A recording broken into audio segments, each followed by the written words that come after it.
Welcome to Brain Junk. I'm Trace Kerr. And I'm Amy Barton. Dust off your soccer trophies and iron that rodeo queen sash. You might not have won the spelling bee, but there's still hope. Today we'll be talking about everything you never knew you wanted to know about unexpected awards you didn't know you could win. We're going to start off talking about the Ig Nobel Prize. So pretty much everybody knows about the Nobel Prize that you can win for science or literature or mathematics, all these different things. Well, the Ig Nobel is a parody of the Nobel Prize, celebrating improbable research that makes people laugh and then think. Awesome. Exactly. It was organized by the scientific humor magazine Annals of Improbable Research, and Ig Nobel Prizes were created in 1991 to honor achievements in the unusual and honor the imaginative in science, medicine, and technology. And every year in Harvard's Sanders Theater, the Ig Nobel winners are there. And it's a big show. They tell lots of puns. Yeah, and perfect. Each winner gets handed their award by a genuine Nobel laureate. That's so good. They said on the website, a bemused genuine Nobel laureate. Those Nobel laureates probably haven't had a lot of fun during their research time, so Yes. this is probably wonderful. Well, and all of these Ig Nobels are given to people who have actually done real research. They're true scientists. Yes, they're true scientists. They're true mathematicians. There are real research papers that were done. And often, even though it makes you laugh because it seems kind of silly, they are doing still very important research. And part of the Ig Nobel, it's a play on the word ignoble, which is an achievement characterized by baseness, which these things are not. It's mostly a satirical social criticism of how we decide what good, I'm air quoting, what good science is. Because even if it's not something, if it sounds like something silly. Okay, so here's an example. There was a woman who won an Ig Nobel because she had a bra. She had designed the cups so that you could remove them from the bra and use them as face masks. Like if you were in a chemical warfare situation and these would protect you. So initially you laughed, right? Yeah. You laughed because you're like, a bra into a face mask. And they had pictures of them and it's like, wow, that looks kind of silly. But in an emergency, You'd survive. you would survive, or you would at least not have gas in your face or this kind of thing. So these are important research that is being done. Please tell me that you have a flatulence or fecal-related award. I don't. Oh, But- well, I'll try to find one for you guys in the show notes. I do have some examples. The 28th awards ceremony is September 13th, 2018. So if you want to go, you Harvard? still have time at Harvard. Yes. Each year there are 10 winners from 9,000 nominated entries. And here's a little funny bit. So people who are potential winners are given a chance to turn down the prize. So they figure out, okay, these people are going to win. Then they call you up privately and they say, hey, you're going to win this. Would you be willing to come up and receive this? Because we're not making fun of you, but, It will be silly. There will be some. yeah. And they That's said very nice of them, actually. And pretty much nobody says no. In 2017, for physics, Marc-Antoine Fardin, he got one for using fluid dynamics to probe the question, can a cat be both a solid and a liquid? I really hope the answer is yes. Well, yes, because a liquid is traditionally defined as a material that adapts its shape to fit a container. So under certain conditions, if you think about a cat curled up in a sink or a cat who's like in a box, cats seem to fit the definition. Yes. So what he was talking about was redefining what we call a liquid, and he was using this cat thing. It's kind of preposterous, and yet if you go by the definition that we have, sometimes cats are liquids. Oh, that's very interesting, actually. See? And super fun. It is super fun.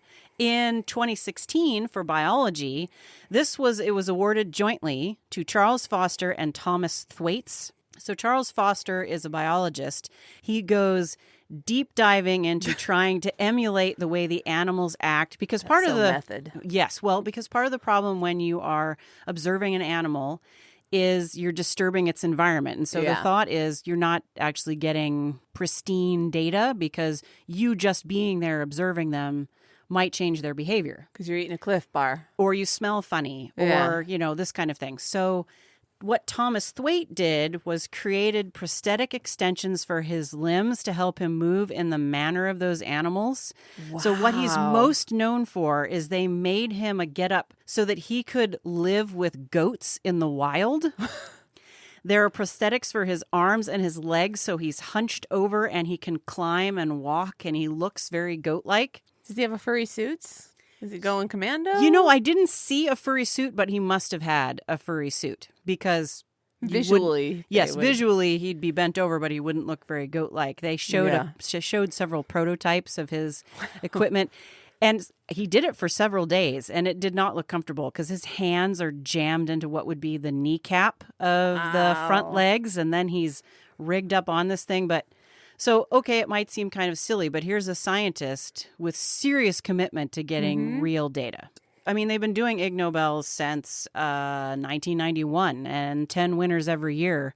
There is a lot of information there. And many different podcasts, Radiolab, I believe, and a few others have talked about the Ig Nobel. One of them, they were talking about a scientist who was doing fertility studies, and he was putting pants on rats to see if the heat of different kinds of fabrics influenced their fertility. Oh, well, and that babies can be made as a result of that kind of research. New people. Yeah, so you'd know, because you can't say to a guy, hey, wear these polyester pants and see if that affects things for you, but they were doing it for rats. And yeah, so go check them out. I'm going to need a moment because I'm envisioning rats in pants. I'm going to tell you about the Stella Awards, which were inspired by the woman in 1992 who bought a McDonald's coffee and spilled it on herself and was awarded $2.9 million by a jury due to that injury. And so the Stella Award is for spurious, wild, outrageous, ridiculous lawsuits. So one of my favorites is for a gentleman who was imprisoned in Utah. His name is Robert Paul Rice, and he had multiple felonies. He claimed that the Utah Department of Corrections was not letting him practice his religion, which is Druidic vampire. So he claimed that the prison wasn't supplying his vampiric dietary needs, and so he sued. His suit was thrown out of court, happily. He should have been what are the spaghettitarians or something? It's the people that wear the strainer on their head. Oh, yeah. He was registered as Catholic, which didn't help his suits. Oh. Another excellent one is a gentleman named Sean Perkins in Indiana in 2003 who was hit by lightning in the parking lot of Paramount's King Island amusement park, and he sued because he stated that the amusement park should have warned people not to be standing outside during a thunderstorm. Okay. See, this is what I don't, this is what gives America such a bad name. It does. Yes. This next one is really what does. There was a woman who was in her storage unit, and someone came through and was doing nightly checks and shut the door to her storage unit, which was ajar. She didn't make any noise. She didn't shout. She didn't bang.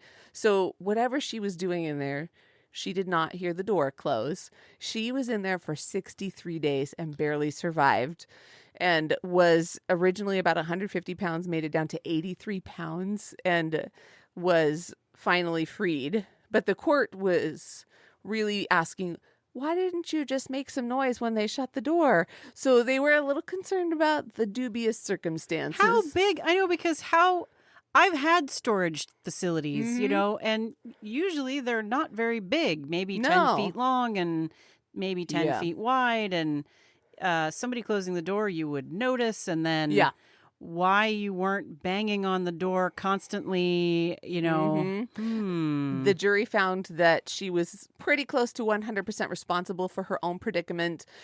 She had sued for $10 million. They still awarded her $100,000, even though they said, this was your fault. Oh my gosh, really? That one kills me. 100,000. Well, maybe because they were saying, hey, maybe they weren't doing good enough surveillance on the place. Yeah. Wow. My final most favorite. These are I've probably said every time. This one's my favorite. This one's my favorite. No, this one. This is one. my favorite. This is it. Christopher Roller sued David Blaine and David Copperfield because he was mystified by their professional magic. He sued both of them for 10% of their income, which he estimated at $50 million for Copperfield and $2 million for David Blaine at the time of this suit, which was in 2005. And his basis for the suit was that magicians defy the laws of physics and therefore must be using godly powers. And since Roller is God, according to him, they're somehow stealing the power from him. I think he maybe just needed someone to help him with some mental illness issues. Potentially. Well, we're going to go in a completely different direction and talk about the Comedy Wildlife Photography Awards. Now, I'm excited for this. This is very visual, which is unfortunate because this is a podcast. But I had to talk about it anyway because the whole basis behind this one, it's about wildlife conservation and creating more avenues for conversation. Ooh, conservation and conversation. That's tough. Ooh, I like that. It's about wildlife conservation and creating more avenues for conversation about protecting our world's wild creatures. So that being said, every single year they have a competition where people can send in photographs of wildlife. So imagine you've got somebody who is on the Serengeti and they're taking pictures of the cheetah running very majestically, and then he trips and you get that on film as he crashes and burns. Oh, yeah. They're over here. Amy, you need to take a look. So you've got these owlets and the three of them. I mean, it looks great because there's the sunset behind them. And then you see this little owl and he's lost traction and he's trying to stay on. And then in the end, he's hanging upside down. And the other two owls are kind of like, dude, you're really making us look bad. It's like that Pixar short. If you've ever watched any of the Pixar shorts, the birds. The birds. Oh, so good. Yes, there's ones of, there's an otter and he's stretching, but it looks like he's out in the water going, yay! If you're from Spokane, there's a picture of some bears. And they're getting their bear on. They did, yes. It made it to a billboard in the Spokane area. 2016, there's one of a fox. You know, if you've ever seen foxes in the snow, they boink up in the air and then they go face down to get the mouse. Well, this photograph has caught this fox just as his head went into the snow, and it looks like he just did a high dive into a snowbank. They're great. So I will have links to this on our website because it's hilarious. You can narrate them in your head with the voice of Morgan Freeman. Oh, yeah. Oh, and last one, there's a grizzly bear doing that thing. You know, they've got the classic shot of him standing at the edge of a waterfall and he's trying to catch salmon, and the salmon has come out of nowhere and whoosh, right up the side of his face. It's very embarrassing. So go take a look. They've got pictures from every year. It's a bunny with some kind of green mustache. Yep, because he's got a bunch of grass. The 2018 competition is now closed, but you know, maybe what you need to do is start thinking about doing some wildlife photography. It can't be your dog. It can't be your cat. It's got to be wildlife. Maybe a deer tripping in your backyard. And then you can submit to that. Yeah. I spent a good half an hour not working on research and looking at photographs. Giggling. And I really did. They're wonderful. You really should go check them out. Okay, so something that's a little more tangible. The Bent Spoon Awards. I'm not sure how tangible this one is. Oh, this is an Australian one, and the description is the Bent Spoon Award is presented annually to the perpetrator of the most preposterous piece of paranormal or pseudoscientific piffle. That's a really wonderful sentence. Wow, that is a lot of alliteration. So the Australians have said, please do not nominate people who do their woo outside of Australia. The Bent Spoon is for local heroes only. So a few examples. In 2007, Marina Manzoufas, head of programming at the ABC, for her sterling work. I like how it says the ABC. It's like your grandma wrote this. For her sterling work in authorizing the television show Psychic Investigators, made worse by putting it to air in the Catalyst time slot. Can't even. Clearly, whoever nominates these awards liked Catalyst and is peeved that this spurious television show about psychic investigators was so 'cause Catalyst was a show. I was I'm thinking guessing so, yeah. catalyst time slot, and I was thinking, is that like the 8 o'clock hour? Is that like Maybe, I don't know. So they put in the psychic television show over their favorite Marina Manzufis. She's the head of programming. She's on their show. naughty list because clearly whoever nominates these awards likes Catalyst and not psychic investigators. There's a bit of anger there. There like is. these are kind of snarky awards. Yes, 2008 is the perfect example. All it says in the 2008 award, and remember, these are for pseudoscience and paranormal research kind of things. 2008 says Professor Karen Phelps.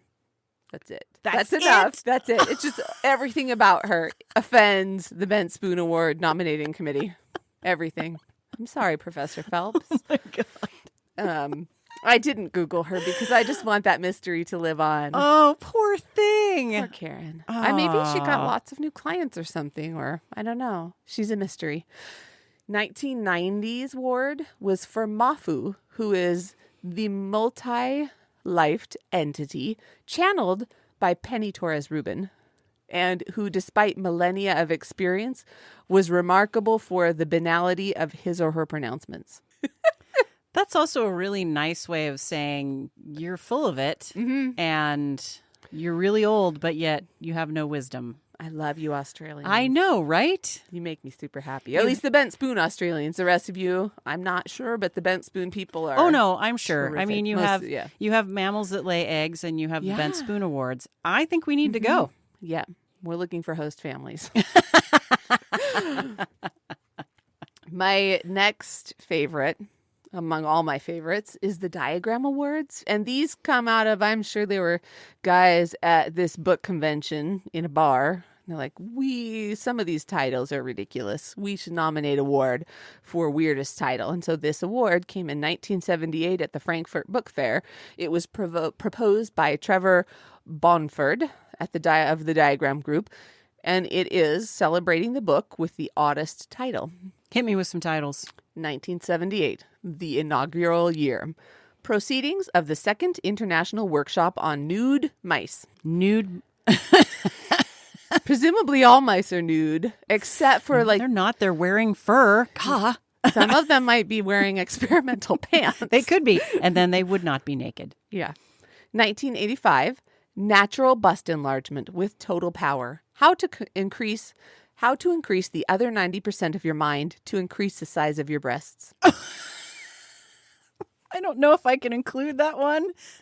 It's completely normal anatomical terms. Be cool. 1992, how to avoid huge ships. That's important. 1994, highlights in the history of concrete. Wow.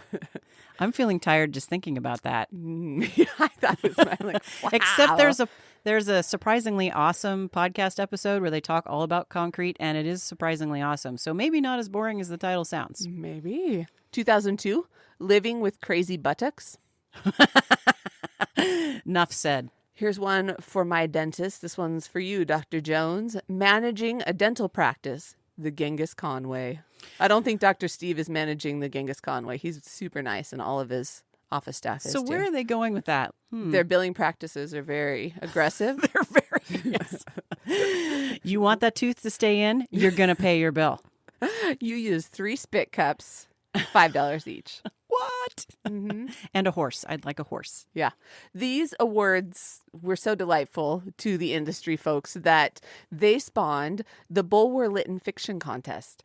And that is a tongue-in-cheek contest that's held annually by the English Department of San Jose University. So good on you, Californians, too.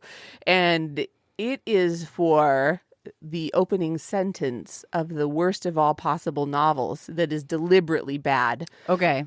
So like it was a dark and stormy night. That is your classic. That is exactly the sentence from whence this came. And so this opening from the 1830 novel Paul Clifford, and it continues, now begins a dramatic recitation by Amy Barton. It was a dark and stormy night. The rain fell in torrents, except at occasional intervals, when it was checked by a violent gust of wind which swept up the streets. For it is London that our scene lies, rattling along the housetops and fiercely agitating the scanty flame of the lamps that struggled against the darkness.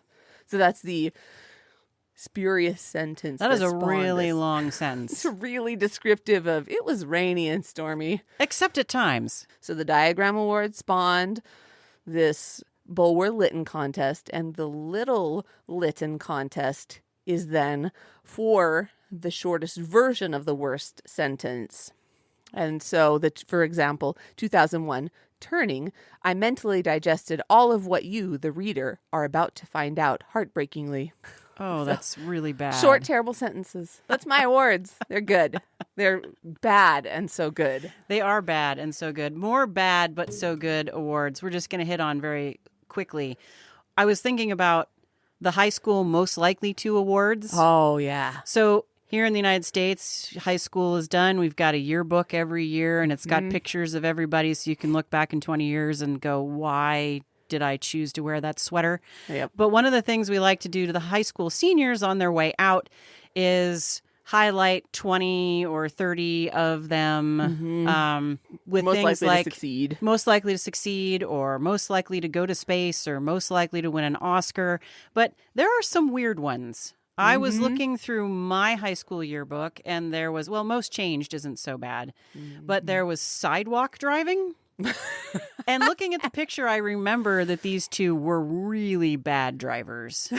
There's also Craziest Laugh, Yeah. The Biggest BSers, and this Sure. one I'm like, The Cutest Caboose.